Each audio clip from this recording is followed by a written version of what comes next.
Hi guys! It's Eri, the co-owner of Caffeine Zone. And if hindi nyo pa kilala si Caffeine Zone, isa siyang pop-up cafe or coffee on wheels concept based in Caloocan and Quezon City. So today guys, ako yung naka-duty here sa pop-up namin sa Caloocan. As you can see, ako yung barista today. So, samahan niyo akong gawin yung barista drink ko for the day. Right now guys, wala pang tao. Kanina, nagsunod-sunod na mga bandang around 4 to 5. So, may time tayo gumawa ng drink. Let's go!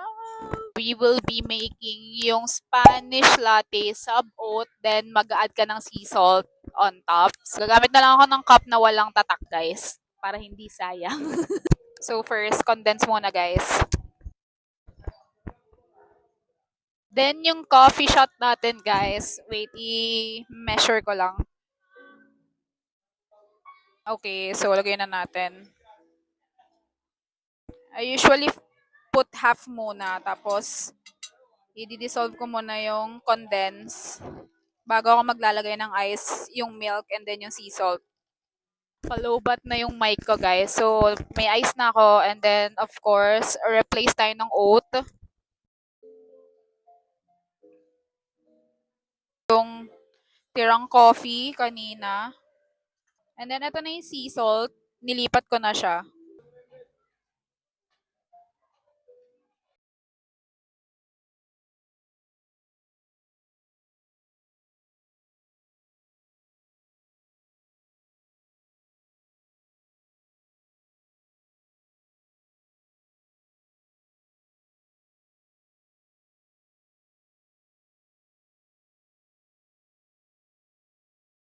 Ayun, parehas pa rin talaga yung lasa niya. As in, sobrang sarap pa din. The first time na tinimpla ko to dito sa Caffeine Zone, ganun pa rin siya.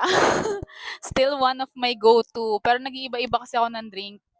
Tapos ngayon na lang ulit ako nagtimpla na itong Spanish latte, sub oat, and then may sea salt. So kung o-orderin nyo siya dito sa amin, just order yung sea salt Spanish or salted Spanish pala, sorry. Nasa menu kasi namin salted Spanish yung tawag. Spanish latte na may sea salt, and then magpapa-sub oat na lang kayo.